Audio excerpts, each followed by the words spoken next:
प्रणाम आप सभी को। मेरा नाम रोशन है। दोस्तों, आज मैं आपके लिए लेकर आया हूँ मुंशी प्रेमचंद जी की लिखी एक कहानी जिसका शीर्षक है बाबा जी का भोग। तो आइए शुरू करते हैं कहानी का पाठ। रामधन अहिर के द्वार पर एक साधु आकर बोला, बच्चा तेरा कल्याण हो, कुछ साधु पर श्रद्धा कर। रामधन ने जाकर स्त्री से कहा, साधु द्वार पर आए हैं, उन्हें कुछ दे दे। स्त्री बर्तन मांज रही थी और इस घोर चिंता में मग्न थी कि आज भोजन क्या बनेगा। घर में अनाज का एक दाना भी न था। चैत का महीना था, किंतु यहाँ दोपहर ही को अंधकार छा गया था। उपज सारी की सारी खलिहान से उठ गई। आधी महाजन ने ले ली, आधी जमींदार के प्यादों ने वसूल की।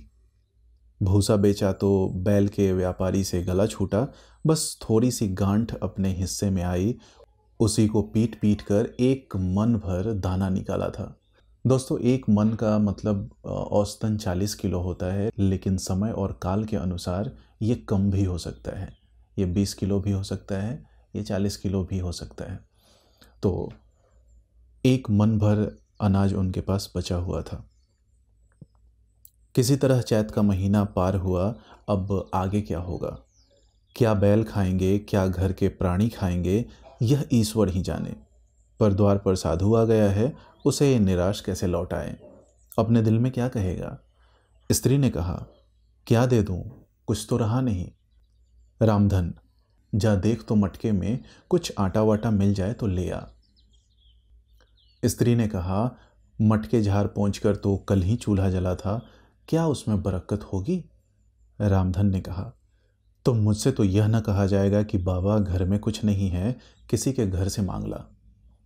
स्त्री ने कहा, जिससे लिया उसे देने की नौबत नहीं आई, अब और किस मुंह से मांगू?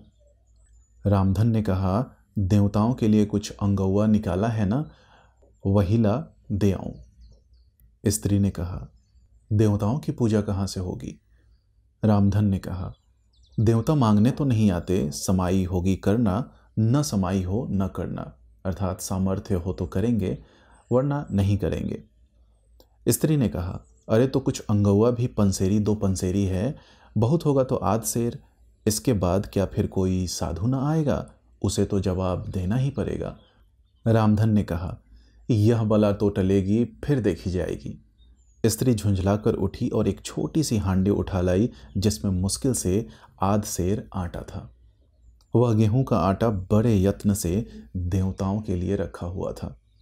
रामधन कुछ देर खरा सोचता रहा, तब आटा एक कटोरे में रखकर बाहर आया और साधु की झोली में डाल दिया। महात्मा ने आटा लेकर कहा, बच्चा, अब तो साधु आज यहीं रमेंगे, कुछ थोड़ी सी दाल दे तो साधु का भोग लग जाए। रामधन ने फिर आकर स्त्री से कहा, संयोग से दाल घर में थी। रामधन ने दाल, नमक, उपले जुटा दिए, फिर कुएं से पानी खींच लाया।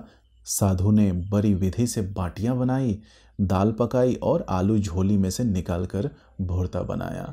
जब सब सामग्री तैयार हो गई तो रामधन से बोले, बच्चा, भगवान के भोग के लिए कौड़ी भर घी चाहिए। रसोई पवित्र न होगी तो भोग कैसे लगेगा? रामधन ने कहा, बाबा जी, घी तो घर में ना होगा। साधु ने कहा, बच्चा, भगवान का दिया तेरे पास बहुत है, ऐसी बातें न कह। रामधन ने कहा, महाराज, मेरे गाय भैंस कुछ नहीं है, घी कहाँ से आवेगा? साधु ने कहा, बच्चा, भगवान के भंडार में सब कुछ है, जाकर मालकिन से कहो तो। रामधन ने जाकर स्त्री से कहा, घी मांगते हैं, मांगने को भीख, पर घी के बिना कौर नहीं धंसता। स्त्री ने कहा, तो इसी दाल में से थोड़ी लेकर बनिए के यहां से ला दो। जब सब किया है तो इतने के लिए उन्हें क्यों नाराज करते हो?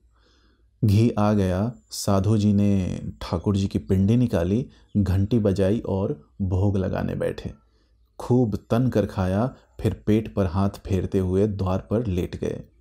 थाली, बटली और कलछुली रामधन मांजने के लिए घर में उठा लाया। उस रात रामधन के घर चूल्हा नहीं जला। खाली दाल पकाकर ही पी ली, क्योंकि कुछ बचा नहीं था। उन्होंने सब कुछ साधु जी को दे दिया था। रामधन लेटा तो सोच रहा था, मुझसे तो यही अच्छे। दोस्तों, उम्मीद करता हूँ यह लघु कथा आपको पसंद आई होगी। ऐसे ही ढेरों कहानियाँ सुनने के लिए आप हमारे चैनल से जुड़े रहें। बहुत बहुत धन्यवाद। प्रणाम।